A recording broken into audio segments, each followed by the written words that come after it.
Oi, gente, tudo bem com vocês? Bom, meu nome é Breno Almeida, eu sou psicólogo clínico e hoje a gente vai falar sobre o tema se o que é mais correto falar, se é psicologia, se é psicologias no plural, ou então ciências psicológicas. Eu vou aproveitar e contar para vocês um pouco sobre o que são as abordagens ou as linhas teóricas da psicologia.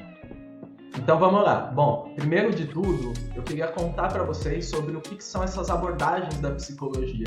Foi algo que quando eu comecei a universidade eu não sabia que existia isso, e muitas pessoas não sabem que existem diferentes tipos de psicólogo, diferentes formas de trabalhar como psicólogo, né? Então, basicamente, as abordagens, eu gosto de explicar que a psicologia ela foi se desenvolvendo em diversos locais do mundo, né? Na Europa, nos Estados Unidos, em vários países diferentes, e cada local que ela foi se desenvolvendo foi tendo visões diferentes sobre o que deveria ser o objeto de estudo da psicologia, como que a gente deveria olhar para o ser humano, como que a gente deveria tratar os problemas que os seres humanos trazem quando eles chegam na clínica. Então, tudo isso, as abordagens da psicologia foram desenvolvendo visões diferentes sobre todos esses temas, né?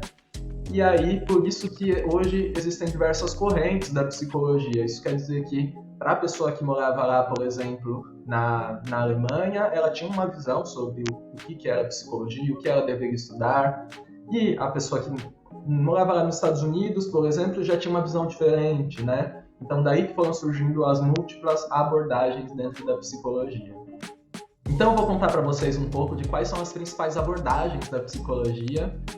Primeiro de tudo, eu preciso falar que existem dezenas de abordagens, não dá para falar sobre todas, mas eu quero falar sobre as três principais. E aí, boa parte das outras abordagens que são usadas hoje em dia, elas vieram de uma dessas três principais, guardam relações com elas até hoje. Então, a gente vai falar um pouco mais sobre as três principais, para eu tentar aprofundar um pouco sobre o que elas estudam, e a partir delas vocês conseguem entender a maioria das outras abordagens que existem. A primeira abordagem que a gente pode falar é a psicanálise, né? Muita gente já escutou esse termo, né? Psicanalista, o que é psicanalista, qual a diferença do psicólogo, né? Então, na verdade, a psicanálise ela é uma linha de estudo onde você não precisa ser psicólogo para ser psicanalista, tá? Primeiro de tudo. Psicanálise é uma linha de estudo onde você costuma fazer um curso de formação em psicanálise. Ou seja, você pode ter graduação em qualquer outra área praticamente, ou pelo menos na área da saúde ou de humanas. E aí, você tendo essa graduação, você pode cursar ali geralmente o curso de formação em psicanálise. Mas muitos psicanalistas também são psicólogos. Na faculdade de psicologia a gente passa semestres, anos ali estudando coisas sobre a psicanálise, e muitos dos psicólogos acabam se interessando por essa área e são considerados psicólogos com orientação psicanalítica, né? Então, basicamente, o que é a psicanálise? Bom, ela foi inventada por Sigmund Freud no final do século XIX, e o Sigmund Freud ele colocou como foco do seu objeto de estudo o inconsciente. Inclusive, ele foi responsável por popularizar esse tema, né? O tema do inconsciente.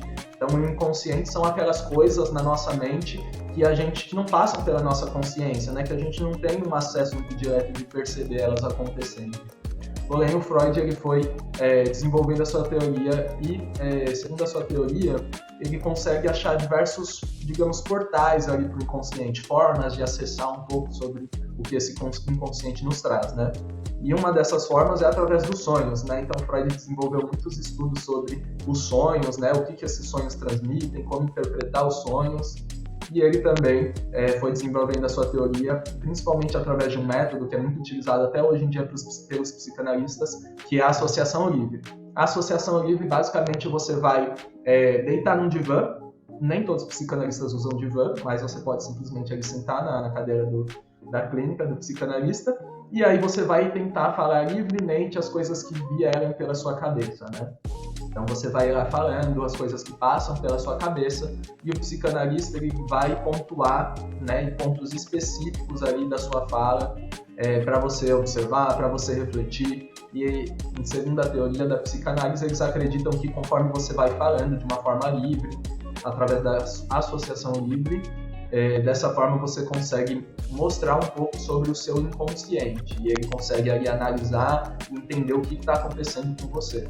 Então essa é basicamente a base da psicanálise, e claro, já existem diversos outros autores que vieram depois de Freud, e nem todos os psicanalistas trabalham da mesma forma, mas de uma forma geral é assim que acontece. O psicanalista costuma ser um profissional um pouco menos ativo durante as sessões, então ele vai ouvir bastante, né? Ele vai pontuar pontos específicos.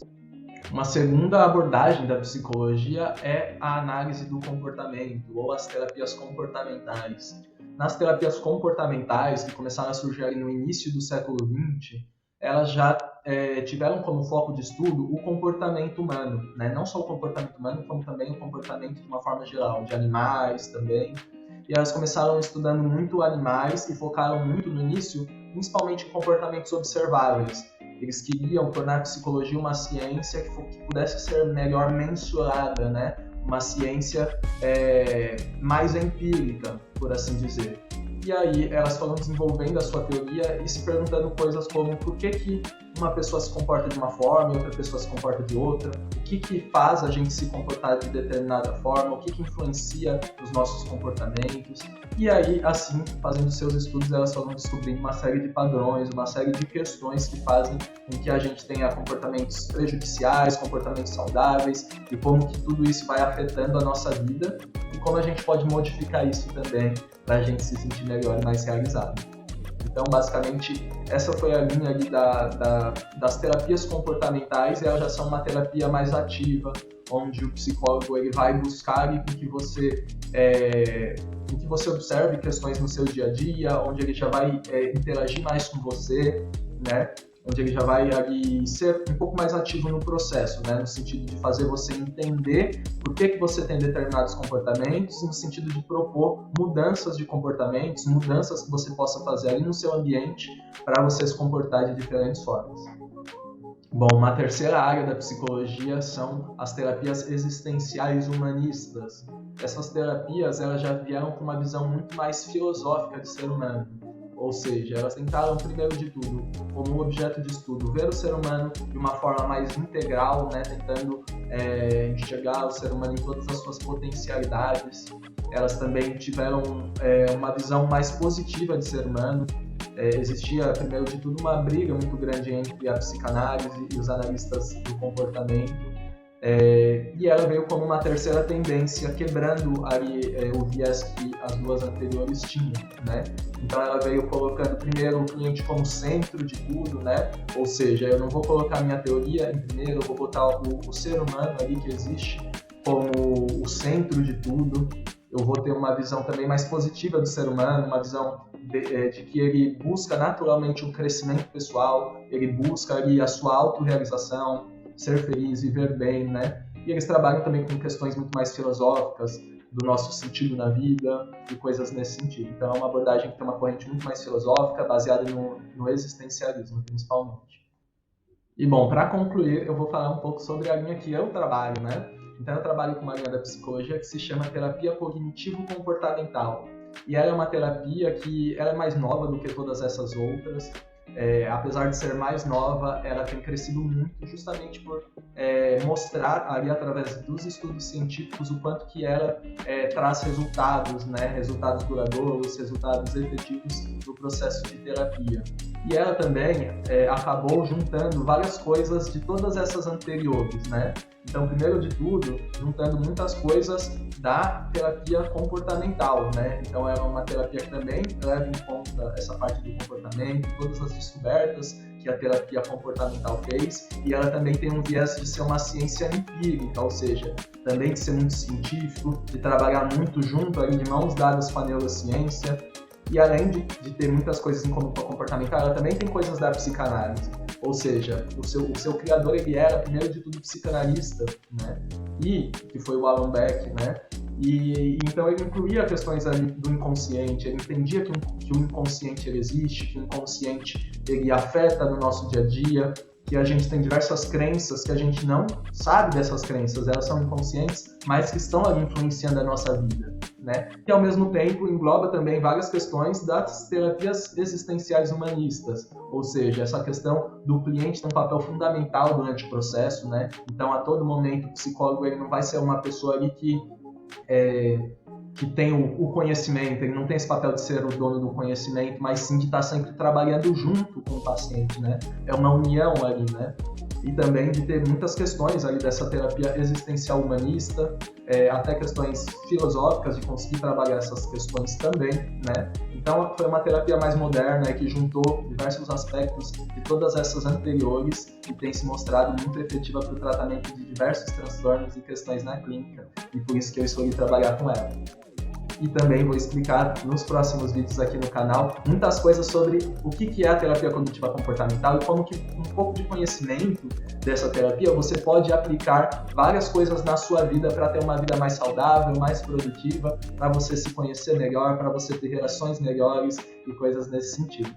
Acompanha aqui no canal, não perde os vídeos, né, para você conseguir aplicar essas coisas na sua vida e para que você consiga ter algo que é um dos grandes objetivos da TCC, que é essa abordagem, que é que você se torne o seu próprio terapeuta, ou seja, que você consiga, através dos conhecimentos e habilidades que são adquiridas durante o processo terapêutico, você consiga aplicar isso de forma autônoma, ou seja, você consiga você mesmo aplicar isso na sua vida e enxergar resultados, melhorias, enxergar as mudanças até no seu bem-estar, tá bom? Então foi isso que eu queria falar um pouco hoje para vocês das abordagens. Espero vocês nos próximos vídeos. Até mais, tchau, tchau!